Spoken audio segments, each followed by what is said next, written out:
GDR news, ఇది సామాన్యుని గళం.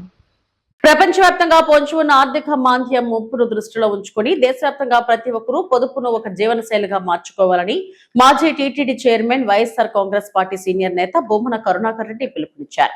ప్రధాని హెచ్చరికల నేపథ్యంలో ఆర్థిక క్రమశిక్షణ పాటించాల్సిన అవసరం ఎంతైనా ఉందని ఆయన స్పష్టం చేశారు.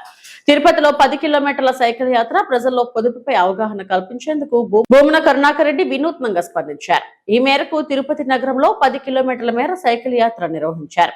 పర్యావరణ పరిరక్షణతో పాటు ఇంధన పొదుపుపై సందేశాన్ని ఇస్తూ సాగిన ఈ యాత్రలో పెద్ద సంఖ్యలో పార్టీ కార్యకర్తలు, స్థానికులు పాల్గొన్నారు.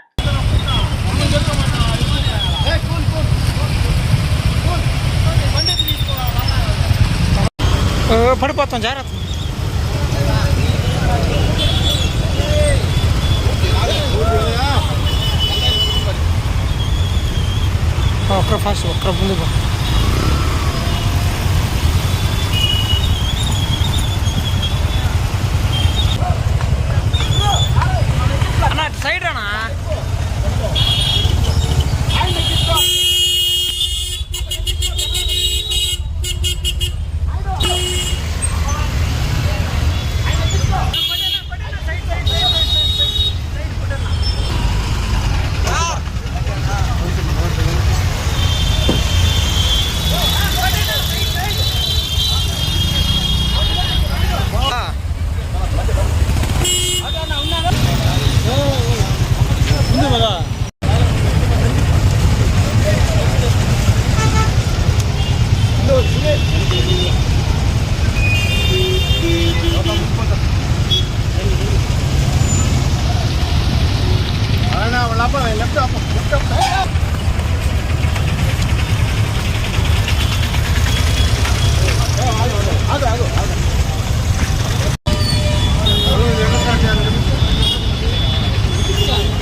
యుద్ధం కారణంగా ప్రపంచవ్యాప్తంగా వచ్చిన విపత్కర పరిస్థితులలో మరీ ముఖ్యంగా భారతదేశంలో ఆర్థిక మాంద్యం భవిష్యత్తులో పెద్ద ఎత్తున వస్తుంది అన్న ప్రమాదకరమైన సూచనను ప్రధాని నరేంద్ర మోడీ గారు పెద్ద ఎత్తున ప్రచారం చేస్తూ ప్రజలకు, అధికారులకు, రాజకీయ నాయకులకు, మంత్రులకు, ముఖ్యమంత్రులకు అందరికీ కూడా దిశానిర్దేశం ఇవ్వటం జరిగింది.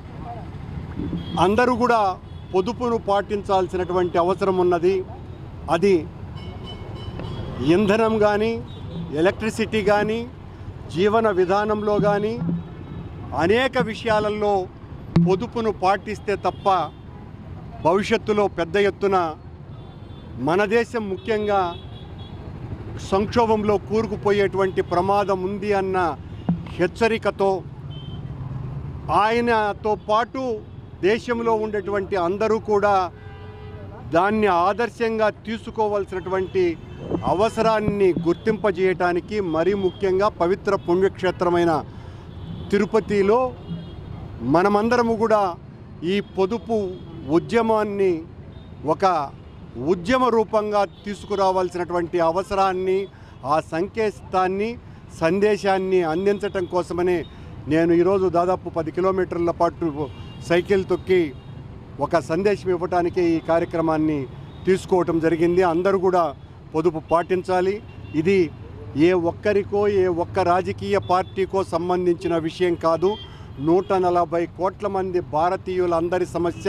వాళ్ళందరికీ కూడా పెద్ద ఎత్తున ఇబ్బందులకు గురి కాకుండా మనమే స్వీయ నియంత్రణను పాటిస్తూ, ఇది అధికారంలో ఉన్న వాళ్ళు మదమెక్కి మాట్లాడేటువంటి మాటలు కాకుండా, ఆచరణలో చూపించకుండా మేము మా కాన్వాయ్ని తగ్గించుకున్నాం అని కాన్వాయ్ని తగ్గించుకున్నంత మాత్రాన పొదుపును పాటించినట్టు కాదు.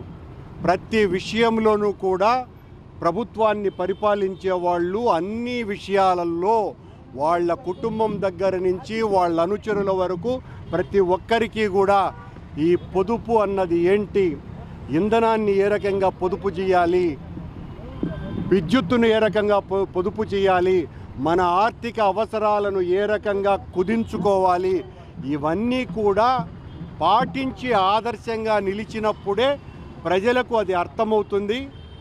కానీ వైఎస్ఆర్ కాంగ్రెస్ పార్టీ ముందుగానే దీనికి స్పందించి ఈ రకమైనటువంటి కార్యక్రమం ద్వారా ప్రజలకు ఒక సందేశాన్ని ఇచ్చేటువంటి బాధ్యతను తీసుకున్నది.